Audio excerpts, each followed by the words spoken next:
అందరికీ నమస్కారం. ఈరోజు పెద్దలు గౌరవనీయులు మా నాయకుడు వైఎస్ జగన్మోహన్ రెడ్డి గారి ఒక నాయకత్వంలో వైఎస్ఆర్ కాంగ్రెస్ పార్టీ ఒక ఆధ్వర్యంలో రాష్ట్ర వ్యాప్తంగా ఏదైతే వైఎస్ఆర్ కాంగ్రెస్ పార్టీ పిలుపునిచ్చిందో కోటి సంతకాల కార్యక్రమం కూటమి ప్రభుత్వం వచ్చిన తర్వాత ఆనాడు మా నాయకుడు వైఎస్ జగన్మోహన్ రెడ్డి గారి ఒక నాయకత్వంలో ఈ రాష్ట్రంలో 17 మెడికల్ కాలేజీలు అదేవిధంగా హాస్పిటల్స్ పేద ప్రజానికం కోసం విద్యార్థులు ఒక ఉన్నతమైన స్థానానికి వెళ్ళే విధంగా డాక్టర్లు చదువుకునే విధంగా జగన్మోహన్ రెడ్డి గారు నిర్మిస్తే ఈరోజు కూటమి ప్రభుత్వం అధికారంలోకి వచ్చిన తర్వాత ప్రైవేట్ వ్యక్తుల చేతుల్లో పెట్టాలని చెప్పని వాళ్ళకు అప్పచెప్పి చంద్రబాబు నాయుడు, పవన్ కళ్యాణ్, బీజేపీ, లోకేష్ వీళ్ళందరూ గారా ఆ ప్రైవేట్ వ్యక్తుల దగ్గర నుంచి డబ్బులు దండుకోవాలని చెప్పని ఈరోజు ఆ మెడికల్ కాలేజీలు ఏదైతే ప్రైవేట్ వ్యక్తులకి చేతుల్లో పెడుతున్నారో దానికి నిరసనగా ఈరోజు ఎన్టీఆర్ జిల్లాలో ప్రతి నియోజకవర్గంలో కూడా పోస్టర్ రిలీజ్ కార్యక్రమం చేస్తడం జరిగింది. ప్రతి గ్రామంలో ప్రతి డివిజన్లో కూడా రచ్చబండ కార్యక్రమం ఏర్పాటు చేసుకుని ప్రతి ఒక్కరి దగ్గరికి వెళ్ళి ఎవరైతే ఈ యొక్క రాష్ట్రం గురించి ఆలోచిస్తారో, ఎవరైతే పేద ప్రజానికం కోసం, విద్యార్థుల కోసం, వాళ్ళ పిల్లల భవిష్యత్తు గురించి ఆలోచిస్తారో వాళ్ళందరి దగ్గరికి వెళ్ళి సంతకాల సేకరణ కార్యక్రమం ఈ రోజు నుంచి మేము ప్రారంభించబోతున్నాం అని చెప్పి నేను సందర్భంగా చెప్పుతున్నాను. ఈరోజు చాలా బాధాకరం విషయం. ఎప్పుడో ఎన్నో సంవత్సరాల క్రితం ఈ రాష్ట్రంలో మెడికల్ కాలేజీలు ఉండాలి అని చెప్పని తీసుకొచ్చారు. మళ్ళీ అప్పుడు దాకా జగన్మోహన్ రెడ్డి గారు ముఖ్యమంత్రి అయ్యేదాకా ఈ రాష్ట్రంలో ఉంది కేవలం 12 మెడికల్ కాలేజీలు. జగన్మోహన్ రెడ్డి గారు ముఖ్యమంత్రి అయిన తర్వాత ఈ యొక్క 5 సంవత్సరాల్లో 17 మెడికల్ కాలేజీలు ఈ రాష్ట్రానికి తీసుకొచ్చారు. బయట మెడికల్ కాలేజీలాగా కోట్ల రూపాయల ఫీజులు, లక్షల రూపాయల ఫీజులు కాదు. ఈరోజు ఎవరికైతే డాక్టర్ చదవాలని చెప్పని కోరుకుందో ఆ ఒక పేద ప్రజానికం పిల్లలు గారా మా పిల్లల్ని మేము డాక్టర్ చేసుకోవచ్చు అని చెప్పుకునే విధంగా ఈరోజు జగన్మోహన్ రెడ్డి గారు అలాంటి కాలేజీలు తీసుకొచ్చారు.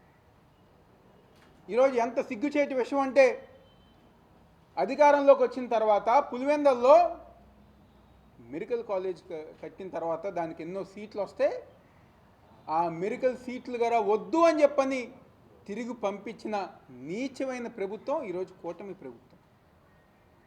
ఎందుకింత కక్ష పేద ప్రజానికం మీద? చదువుకోకూడదా?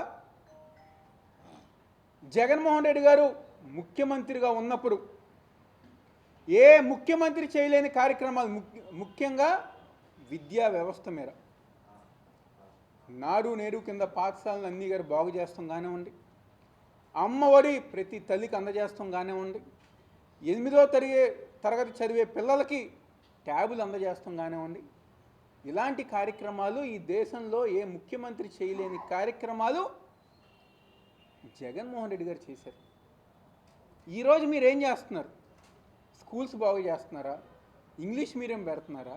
ఏం చేస్తున్నారు? పిల్లలకి ఉన్న అవకాశాలు గారా పిల్లలకి రానివ్వకుండా, చదువుకోకుండా వాళ్ళని ఇబ్బంది పెట్టే కార్యక్రమాలు ఈరోజు కూటమి ప్రభుత్వం, కూటమి నాయకుల ఆధ్వర్యంలో జరుగుతాయి.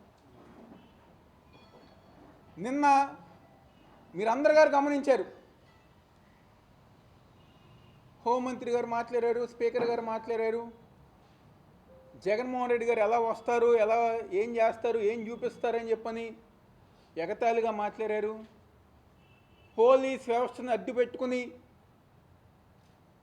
ఆయన పర్యటన అంతగా ఇబ్బంది పెట్టాలని చెప్పని ప్లాన్లు వేశారు. ఏమైంది చూశారు కదా. మా నాయకుడు జగన్మోహన్ రెడ్డి గారు రోడ్డు మీదకి వస్తే ఏ విధంగా ఉంటుందో. లక్షలాది మంది ప్రజానికం నిన్న జగన్మోహన్ రెడ్డి గారికి విశాఖపట్నం ఎయిర్పోర్ట్ దగ్గర నుంచి నర్సీపట్నం మెడికల్ కాలేజ్ దాకా పోలీసు వాళ్ళు పర్మిషన్ ఇచ్చారు, ఏదో లాంగ్ రూట్గా పర్మిషన్ ఇచ్చారు. ఎంత పెద్ద రూట్ అయినా వర్షం పడుతున్నా,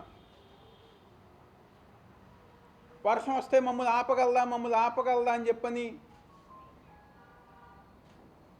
అన్న నాయకులు ఈరోజు మా నాయకుడు జగన్మోహన్ రెడ్డి గారు రోడ్డు మీదకి వస్తే వర్షం వచ్చినా ప్రజా అభిమానం ఆగకుండా ముందుకెళ్ళింది మా జగన్మోహన్ రెడ్డి గారు ఒక నాయకత్వంలో. నిన్న పర్యటన వెళ్ళి చూపించారు కదా మెడికల్ కాలేజు.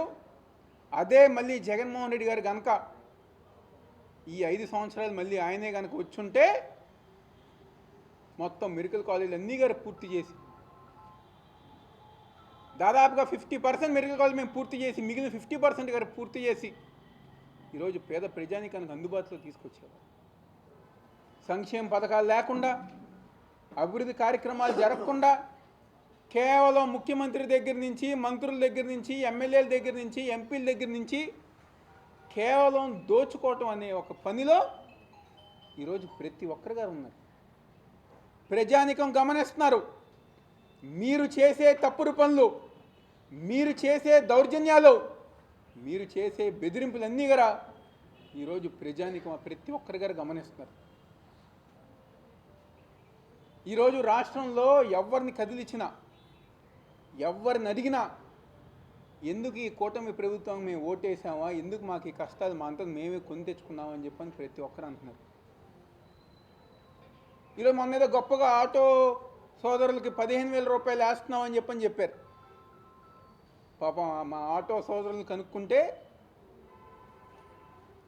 కనుక్కుంటే ఏ ఒక్కరి గారు సవ్యంగా డబ్బు లేకుండా, తల్లికి వందనం అని చెప్పని మా నాయకుడు చేసిన కార్యక్రమం, అమ్మఒడి కార్యక్రమాన్ని మీరు పేరు మార్చి ప్రజానికంలోకి వెళ్ళినా ఆ రోజు మా నాయకుడు డబ్బులు వేశారంటే ఆ డబ్బులు 15,000 అలాగే వచ్చాయి.